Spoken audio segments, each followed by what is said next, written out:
Ciao a tutti, bentornati nella mia cucina. Rovistando nel telefono mi sono accorta che ci sono dei video che riguardano la preparazione di escocoedas e dei sofrigadori. Risalgono a circa un anno fa, 29 e 30 luglio.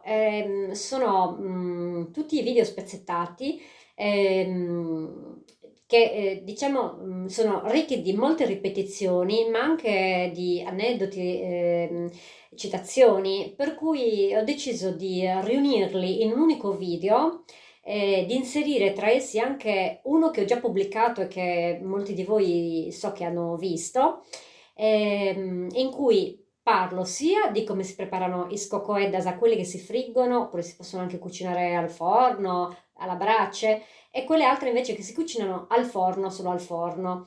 Le prime si preparano con una pasta di semola e acqua o semola e uovo, come preferite. Le altre invece hanno bisogno dell'impasto lievitato, diciamo della pasta del pane.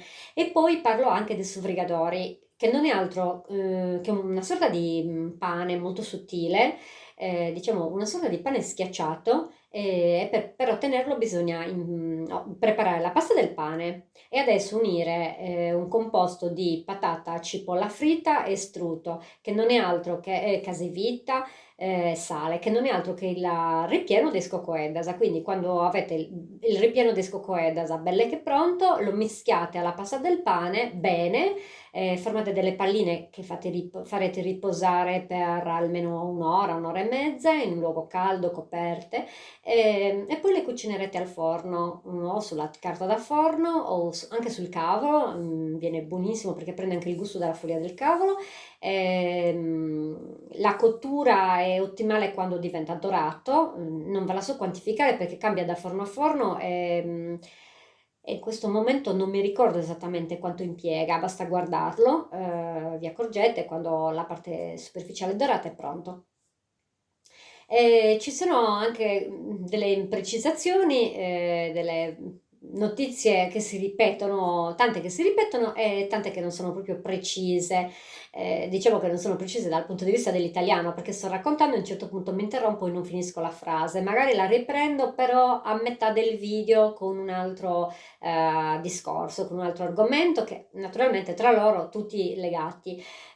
Quindi c'è un grande preambolo. Poi mostro come preparo serda, che io normalmente preparo la sera prima, o quando abbiamo il maiale, allora la prepari quando hai la carne del maiale fresca, o se la devo comprare, la preparo il giorno prima e poi l'indomani preparo le patate e cucio, realizzo i fagottini. Buongiorno, bentornati nella mia cucina. Oggi giornata di cocoedas da friggere e cocoedas da cucinare al forno, un piatto tipico del mio paese. Ognuno ha la ricetta sua.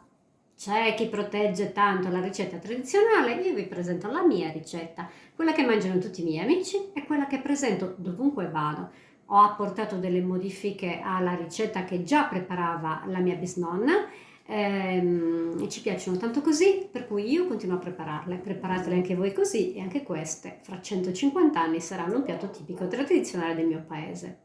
Anche perché, una piccola parentesi, spesso si parla tanto di tradizionale, paladini che difendono la spada tratta, questi prodotti utilizzano questa parola tradizionale, poi in realtà a casa non preparano mai nulla, semplicemente per sentito dire. Questo non è un modo di conservare quel che si è conosciuto. Non è neanche sufficiente dire ma mia mamma le prepara così, mia nonna le prepara così, mia zia le prepara così, ma tu sei oggi il presente, per cui se vuoi conservare e preservare quella ricetta devi continuare a prepararla. Io purtroppo questo piatto non ho mai potuto prepararlo né con mia nonna né con mia bisnonna, per cui mi sono, come dire, formata su questo argomento ascoltando i racconti di mia mamma, i racconti della sorella di nonna che ho chiamato anche stamattina presto, zia Iole, per puntualizzare appunto alcuni passaggi.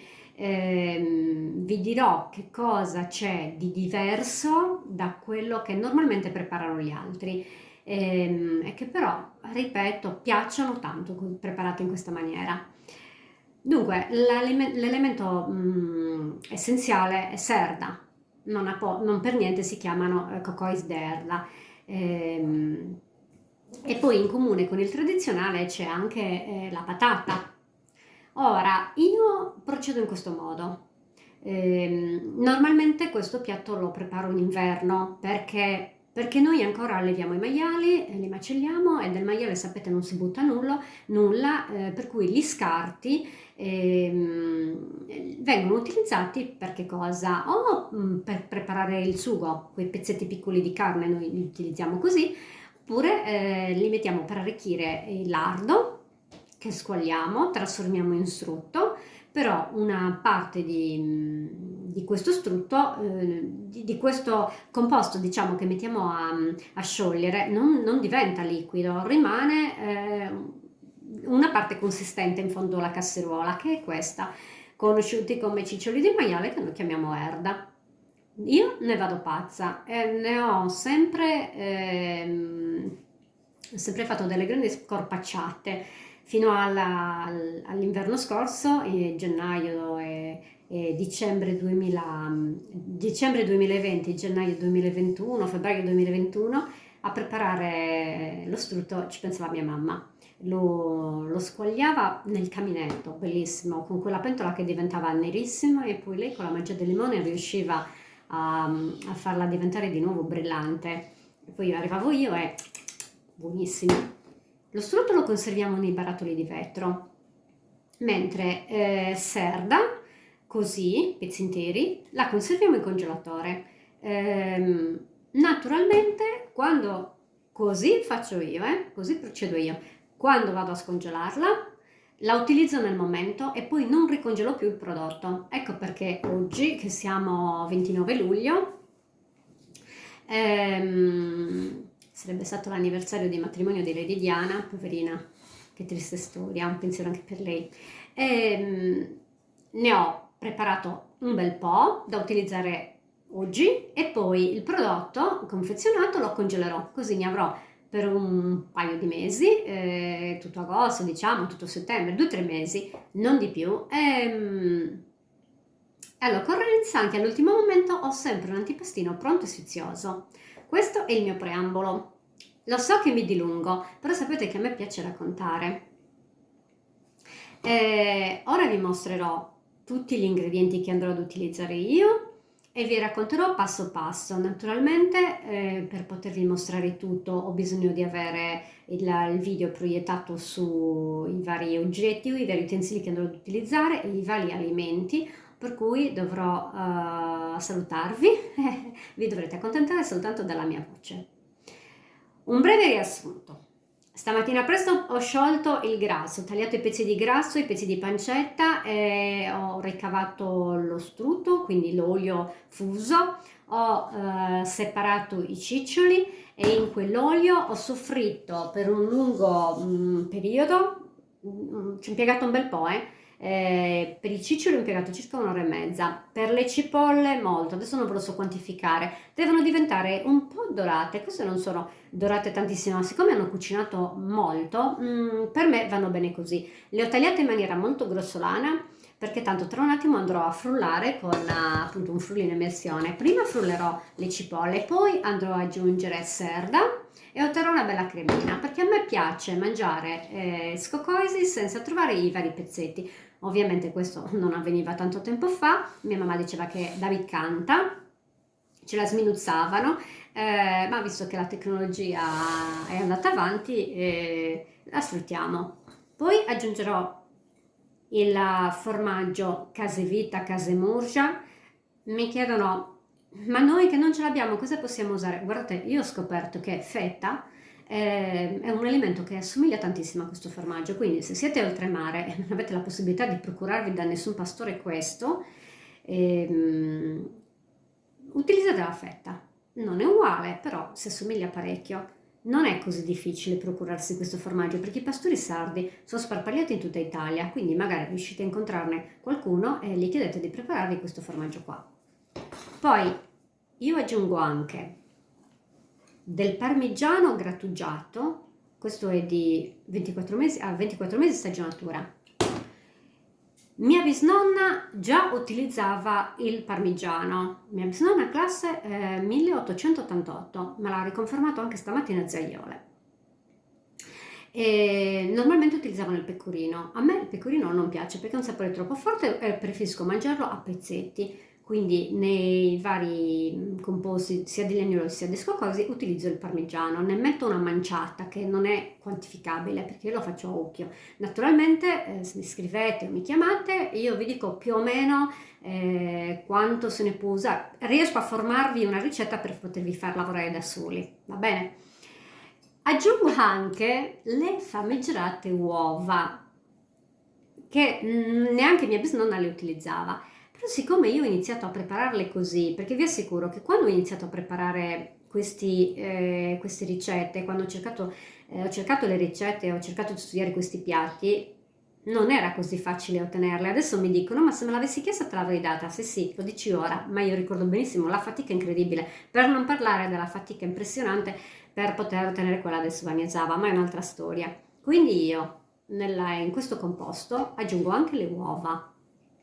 Quante ne metto? Guardate, ho messo a bollire, giro un attimino il video, vedete? Due pentole a pressione di patate, ho due pentole a pressione piene di patate, una da 5 litri e una da 7 litri, per cui sono tantissime. Alla fine quattro uova si amalgamano benissimo e danno questo sapore così delicato.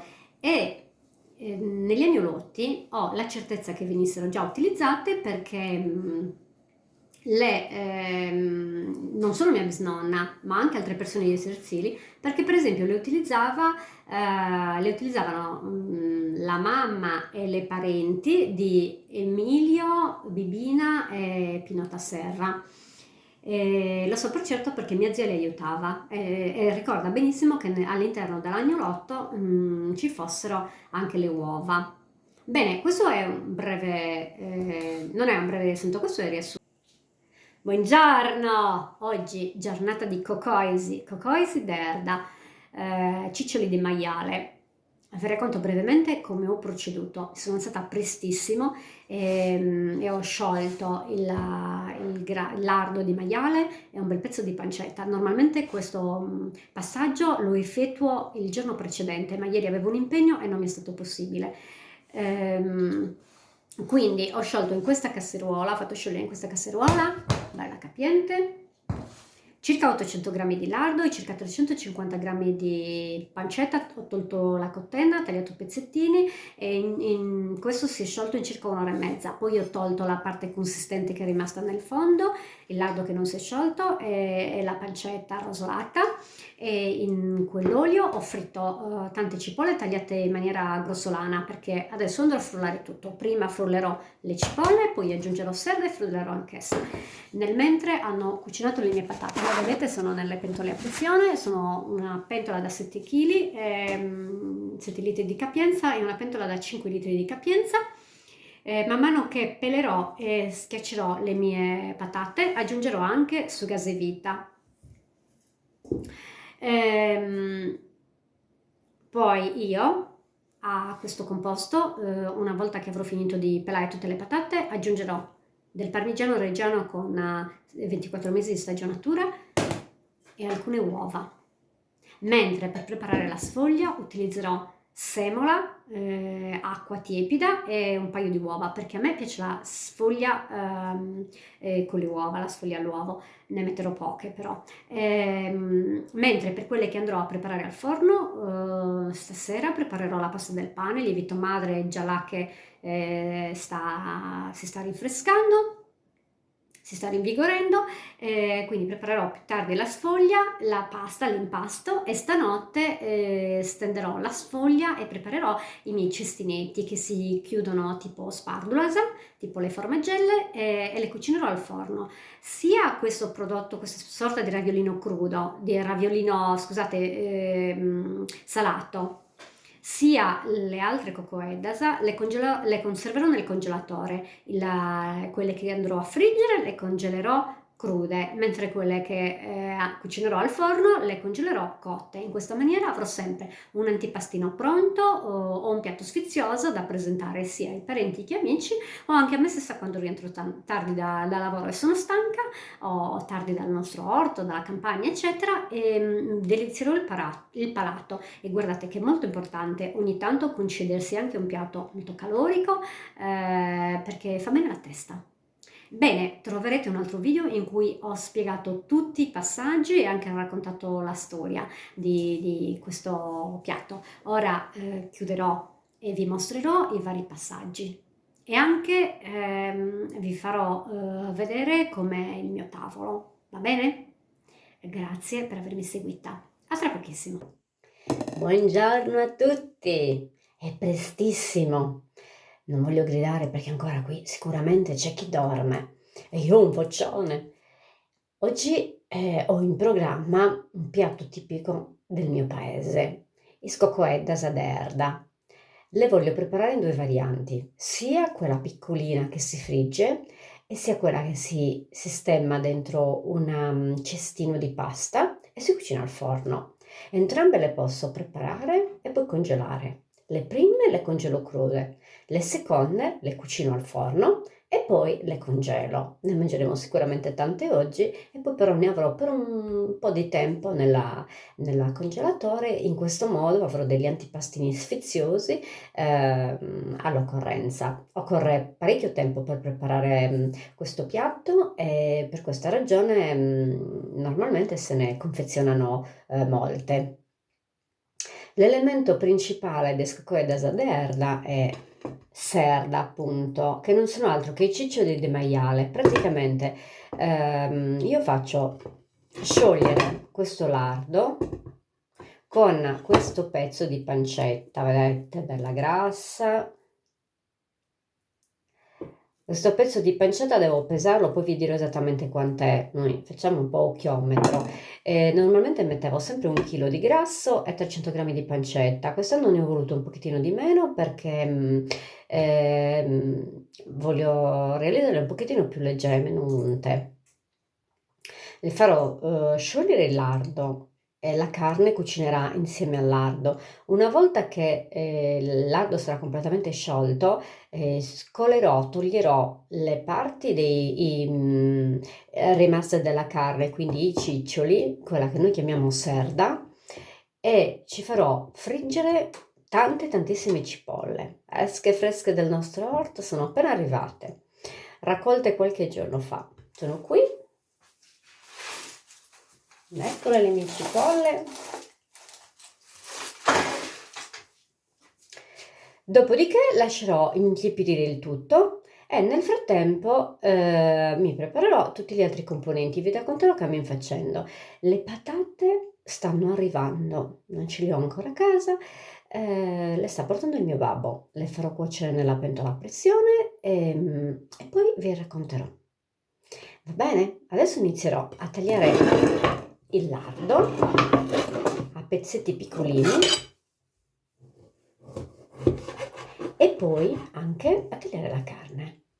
Adesso vi mostro come. Aspettate che sposto questo.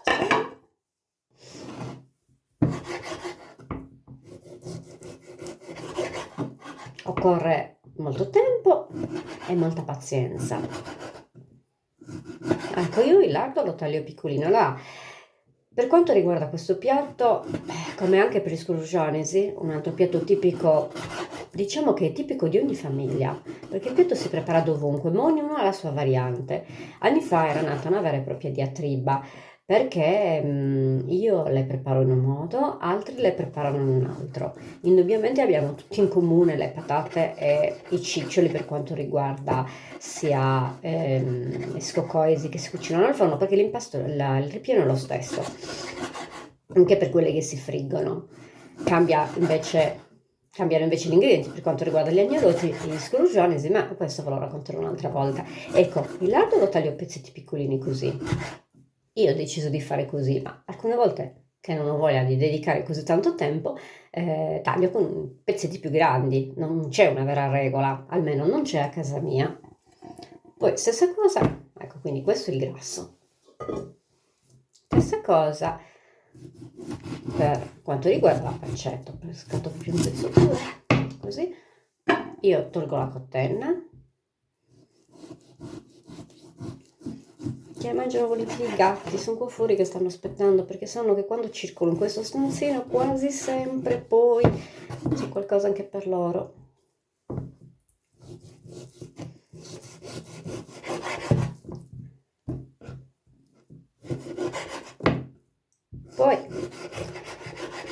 Ognuno ha le sue varianti, mette più o meno di un ingrediente. Io vi faccio vedere la mia ricetta, che qui va alla grande, tutti i miei ospiti ne mangiano sempre tante, si complimentano, mi chiedono ma come le prepari la ricetta, vogliamo vedere la ricetta. Questa è la ricetta a modo mio, questa è la ricetta della mia famiglia, così le preparava mia nonna e così le preparo anche io oggi. Ecco qua, qui ci sono i pezzetti della pancetta, adesso proseguirò a tagliarla tutta quanta e a farla cucinare nella mia casseruola e pian piano vi mostrerò i passaggi. Ho appena acceso la cucina. Allora, nella fase iniziale girerò continuamente finché il gas non inizierà a sciogliersi, perché altrimenti si attaccherà al fondo. Dopodiché abbasserò il livello della fiamma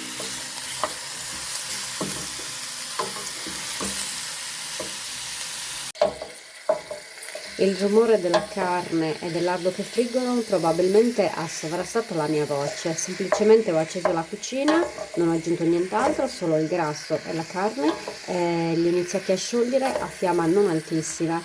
Inizialmente devo girare continuamente, poi una volta che ci sarà un po' di grasso in fondo alla casseruola potrò tranquillamente dedicarmi anche a altre faccende qui in cucina, per esempio a tritare le cipolle. Aggiungo un po' di sale. Quanto sale? Ma così, a occhiometro. Altro poco, un altro pizzichino e basta così.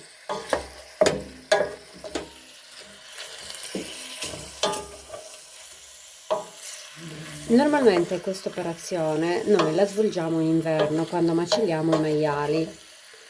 Sciogliamo tutto il grasso che abbiamo e quel grasso è tanto. Allora, come facciamo per conservare poi il prodotto per lungo tempo? Quel grasso dura tantissimo, lo sistemiamo nei vasetti di vetro ben chiusi e poi in dispensa al fresco e anche al buio. Mentre i ciccioli, serda, la utilizziamo subito per preparare i vari piatti. Dura per un paio di giorni, almeno noi la teniamo per un paio di giorni in un luogo fresco, possiamo preparare svariate ricette, dopodiché si può congelare, però una volta che la scongelo io non congelo poi più il prodotto, quindi se scongelo l'erba, i ciccioli che abbiamo preparato con la nostra carne, la carne dei nostri maiali, scusate, in inverno, poi la utilizzo e consumiamo il prodotto subito. Qualcuno mi diceva non è un problema, puoi congelare e scongelare, sono molto contraria. Dunque l'uso del congelatore deve essere riservato soltanto a quei prodotti che non puoi proprio fare a meno di sistemare là dentro, altrimenti io preferisco consumare tutto subito. Per cui anche se ho serra nel mio congelatore e devo preparare scocoreddas, mi rivolgo sempre al macellaio, compro il lardo, la pancetta, me la preparo al momento e poi le congelo. Invece l'altra magari la scongelo per prepararmi un po' di pane con i ciccioli. Io perlomeno procedo così. Poi ognuno ha le sue varianti, ognuno ha le sue mode, le sue tradizioni, e chiaramente prepara ciò che preferisce.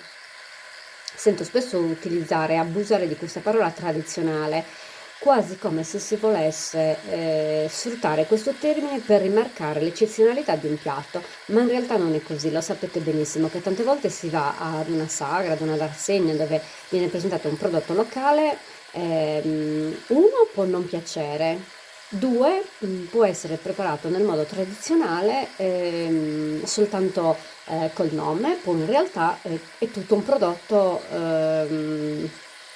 diciamo modificato, perché se andiamo a vedere anche questo di tradizionale che cos'ha? La ricetta base, ma in realtà io mi sono rivolta al macellaio, mentre la tradizione diceva che tu a gennaio, dicembre, massimo i primi di febbraio, macellavi il maiale e poi per non perdere nulla del maiale sfruttavi tutte le sue varie parti. Questa naturalmente è la mia opinione, la mia filosofia, poi ognuno racconta la sua storia. Bellissimo mia mamma che bellissimo questo ricordo di mia mamma che sino all'inverno del 2021, quindi l'anno scorso, ehm, quasi sempre lo preparava lei lo strutto e quindi anche i ciccioli. Quanto mi piacevano, ne mangiavo chili. Mi ricordo che mi diceva sempre Mogna di buoni, buon brodo di vacca, da mogna di buoni, tutti succhi di pappa, se ne mangiavo chili, veramente chili. Tantissimi, vuotavo interi con la pasta perché poi alla fine lo metteva lì a gocciolare, li metteva lì a gocciolare e lo preparava nel caminetto. Chi conosce la casa di mia mamma sa che è piena di ninnoli, ci sono degli oggetti appesi che con il vapore si rovinano, quindi lei nel caminetto, dopo cena, preparava lo strutto e quindi anche serda. Qua, dopo un'ora e mezza di cottura i ciccioli sono pronti. Una volta tolta serda, tolti i ciccioli, verso nella mia casseruola le cipolle. L'olio è bollente e iniziano a friggere. Saranno pronte quando saranno diventate dorate. A quel punto spegnerò la fiamma, lascerò raffreddare appena appena e frullerò tutto. Poi aggiungerò serda e frullerò anche serda. Per questa ragione le ho tagliate in maniera così grossolana. Quasi sicuramente anticamente, non essendoci questo genere di frullatori, venivano tagliate in maniera piccolina e anche serda veniva sminuzzata. Mia mamma diceva piccare serda, cioè tagliarla, sminuzzarla, renderla quasi una poltiglia. Esistono le macchine meccaniche che ci permettono di agevolarci i lavori e pur seguendo la ricetta tradizionale ci facciamo aiutare da questi sistemi innovativi. Io preferisco frullare tutto e quindi mangiare questo raviolino fritto così gustandomelo con gli ingredienti altamente amalgamati. Sono appena arrivate le patate dal nostro orto, patate e cipolle. Le cipolle stanno già friggendo. Ora metterò a bollire le patate nella pentola a pressione, lo farò in 2 volte. Quest'anno abbiamo soltanto patate rosse, utilizziamo queste. Io preferisco le bianche, ma mio babbo dice che le rosse sono di qualità superiore. Comunque siano, sono del nostro orto. Ecco qua, questo è il mio tavolo con tutto l'occorrente, quasi tutto l'occorrente che utilizzerò per preparare scoccoeda di erda. Per la sfoglia inizierò a impastare in questa piccola conca e aggiungerò dell'acqua tiepida e alcune uova. Vedete che sono ancora sporche, poi prima di utilizzarle le laverò, arrivano dal nostro pollaio. Perché a me la sfoglia mi piace che sia leggermente all'uovo. Non può mancare quando preparo i miei impasti la corbuletta di nonna Pasqualina e la sua paletina, quelle stesse che avevo utilizzato per il mio primissimo impasto quando avevo pochissimi anni. E questo invece è un regalo di Rosina De Diodato, carissima amica di mia mamma. Mia mamma aveva deciso che voleva che la tenessi io. Sapete quanto era gelosa dei suoi oggetti. Siccome Rosina era una sua carissima amica, mi aveva detto portatela via perché questa è speciale. E visto che a te ti piace preparare vari piatti con le righette, potrai utilizzarla per le tue ricette. Qui ci sono i vari strofinacci della mia bisnonna, di mia nonna, della mamma di mio marito, la macchinetta per la sfogliatrice e lo schiacciapatate. La rotellina che mi servirà per tagliarmi i vari pezzi di sfoglia e i coppapasta per creare i dischetti. Questo per quanto riguarda sago koi che andrò a friggere. L'ingrediente fondamentale è serda, cipolle, io uso il parmigiano, sugase vita, le uova e le patate. Queste me le ha portate mio babbo, adesso devo far velocissimo perché le ho appena scolate, devo pelarle e iniziare la preparazione del piatto vero e proprio.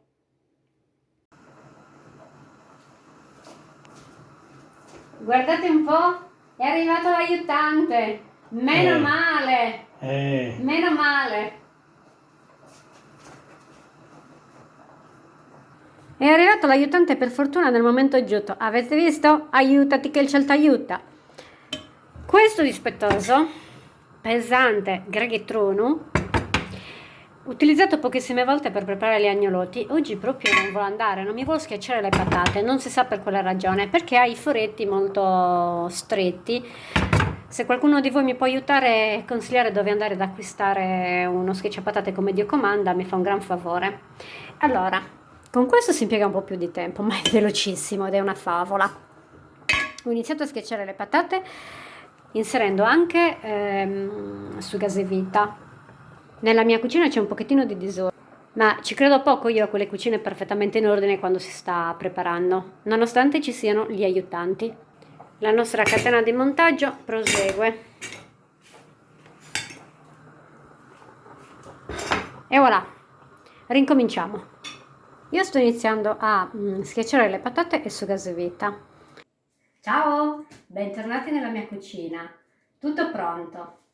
La sfoglia è qua, coperta con la pellicola trasparente perché oggi c'è caldissimo e non voglio che si asciughi. Questo è il pezzetto che mi è avanzato dopo che ho preparato i primi dischetti, l'impasto,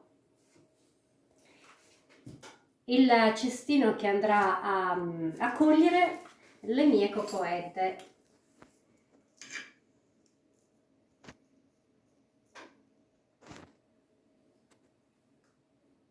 Allora, primo tipo di chiusura, quella borsetta, perché altrimenti poi nel freezer non riuscirei a riconoscerle con gli agnolotti. Probabilmente è nato per questa ragione, questo tipo di chiusura. Secondo tipo di chiusura,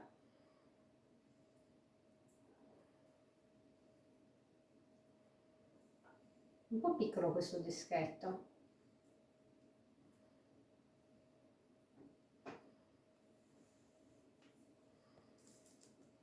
Ne mostro ancora uno. Per quel tipo di chiusura preparerò i dischetti un pochettino più grandetti.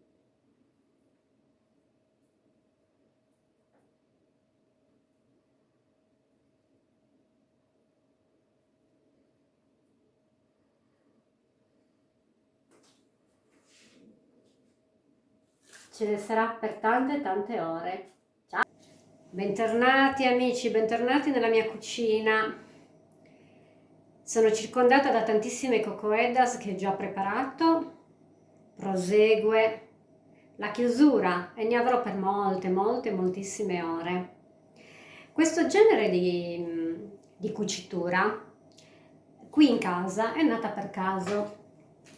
Un giorno non ne potevo veramente più. Ormai erano trascorse moltissime ore da quando stavo preparando questi sacchetti, queste cuciture e ho detto basta, adesso come faccio?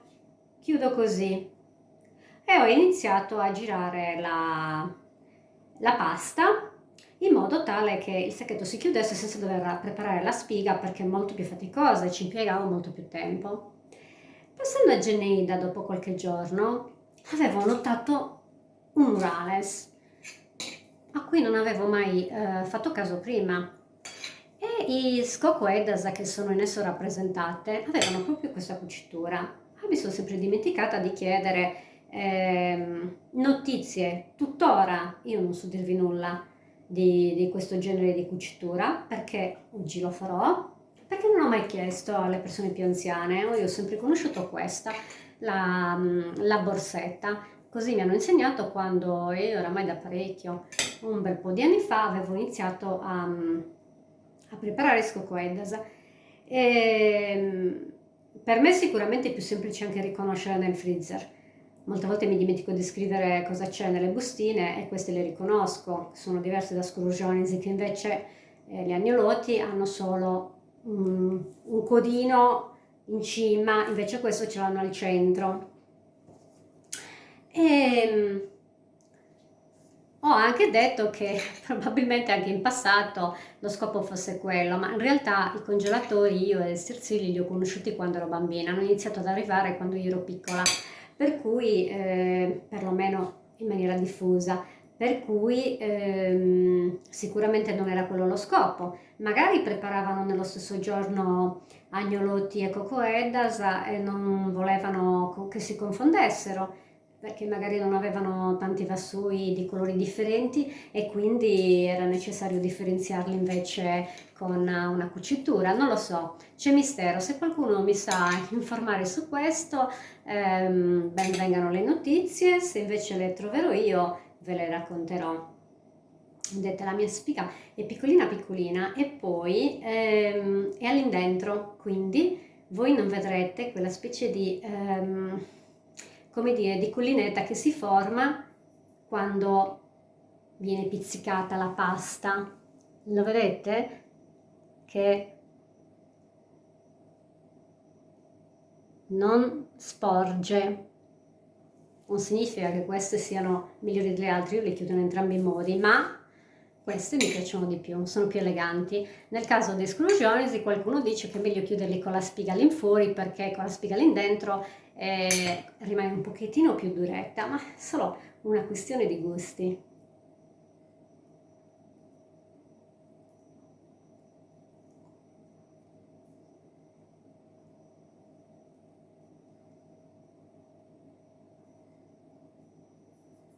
Eccola qui.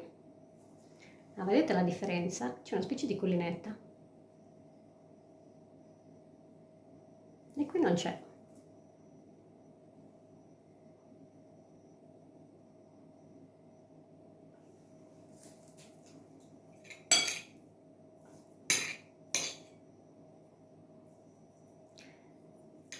Ne avrò ancora per un bel po' di ore, però una volta che avrò finito la mia sfoglia, diciamo che chiuderò il cantiere per oggi e domani mattina presto, anzi stanotte, sì, domani mattina presto, non stanotte, preparerò la pasta del pane per realizzare quelle che andrò a cucinare al forno, ma su questo non bisogna fare molto affidabilità, perché può darsi anche che a un certo punto io abbia di nuovo tantissima energia e decida di continuare il lavoro oggi, anche perché il lievito madre è già da parecchie ore che sta fermentando.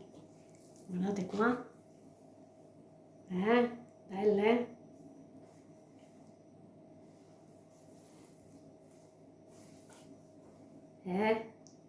Meravigliose le mie cocoette e soprattutto buonissime, anche se Mario, mio marito, dice sempre come fai a dire buonissime che ancora non le ha assaggiate nessuno? Se le preparo sempre nello stesso modo. L'unica differenza rispetto all'ultimissima volta che le ho preparate è che per più o meno la stessa quantità di patate c'erano 300 grammi circa di strutto in più ed erano molto unte, una quantità di unto incredibile. Questa volta sono un pochettino più asciutte, ma ho assaggiato, non lo faccio quasi mai, però ho assaggiato un cucchiaino di farcitura ed è molto buona, meno unta ma molto buona.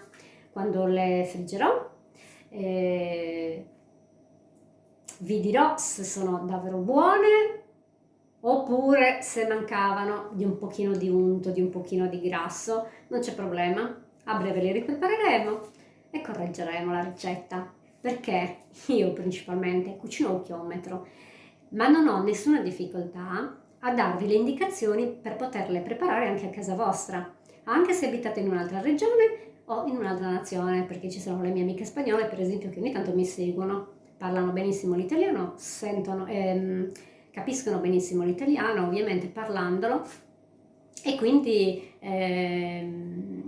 seguono le mie ricette. Adesso vi saluto, rispengo il telefono e torno a preparare le mie sfoglie e a chiudere le mie cocoedasa. Grazie per avermi seguito in questa lunga giornata. Domani mattina o stanotte vi mostrerò invece la preparazione del cestino che poi andrò a cucinare in forno. Ciao, grazie per tutti i bellissimi complimenti e le parole che spendete per me.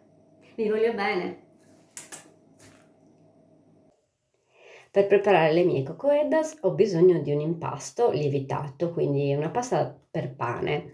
Se me ne avanzerà, poi la utilizzerò ci cucinerò dei panini veri e propri che potrò anche decidere di farcirli con le olive, con il pomodoro, con le cipolle. Insomma, vedrò al momento, perché io preparo un po' chiometro. Eh, Impasterò circa 1 chilo di farina, non so quanto me ne servirà proprio per questa ragione, perché tanto se ne avanza poi la utilizzerò per altre ricette. Quindi ho scelto il mio lievito stamattina, poco fa, adesso ve lo mostro. L'ho sciolto nell'acqua tiepida, forse ne ho messo troppa, perché alle 5 del mattino uno un po' mezzo addormentato, ma se fosse anche un orario un pochettino più decente ci può essere un po' di distrazione, ma vi assicuro che viene buono uguale. Adesso io lo metterò a dormire con la sua copertina su una sedia, qui c'è caldissimo, dopodiché ci andrò là nei fornelli per cucinare, sciogliere il grasso, ci sarà ancora più caldo. Lo lascerò così per tante ore, magari questa sera impasterò la mia farina e poi di notte preparerò la scocoedas. Mangeremo domani oppure la mangeremo a cena, vedremo, ci sono tante ore. Diciamo che a modo mio, naturalmente, ehm, mi adeguo in base ai miei tempi, perché non sempre sono tantissimi e poi in una mattina, in una giornata devo incastrare tanti impegni. Sto vedendo che si sta illuminando la giornata. Che bello. A più tardi. Buongiorno, buongiorno, buongiorno. Allora, questa mattina di buon'ora ho preparato la pasta che ho lasciato molto morbida, molto umida per preparare 2 o 3 frigadoris. E poi ho preparato la pasta bella elastica, vedete che non ha neanche una crepa, per preparare i scocoeddas che si cucineranno poi al forno. Adesso copro con gli strofinacci e sorbacci e dispongo su queste sedie in modo tale che i 2 recipienti stiano quanto più al caldo possibile. Ecco qua, li ho coperti con gli strofinacci, la tovaglia di nonna e poi i barras di orvacci. Non lo so perché li chiamavano così, ma mia mamma e mia nonna le chiamavano sempre sabarre su vorru. Mi farò spiegare il significato di questa parola. E ora lascerò riposare il tutto per almeno 2 ore. Qui c'è abbastanza caldo, oggi non caldissimo perché tutta la notte è rimasta la porta aperta, ma comunque, date le temperature equatoriali che ci sono in questi giorni, non dovremo avere problemi di lievitazione. Vi saluto e a più tardi. Ciao! Ciao amici, bentornati nella mia cucina. Adesso vi mostrerò come preparo suvrigadori, un altro alimento tipico del mio paese. Diciamo che il ripieno è lo stesso dei scocoedasa e dei scocoisprenasa. Questa è la mia ricetta. Ho preso un pezzettino di pasta lievitata, pasta del pane, dalla ciotola, esattamente dalla piccola conca, e la lavoro un attimino.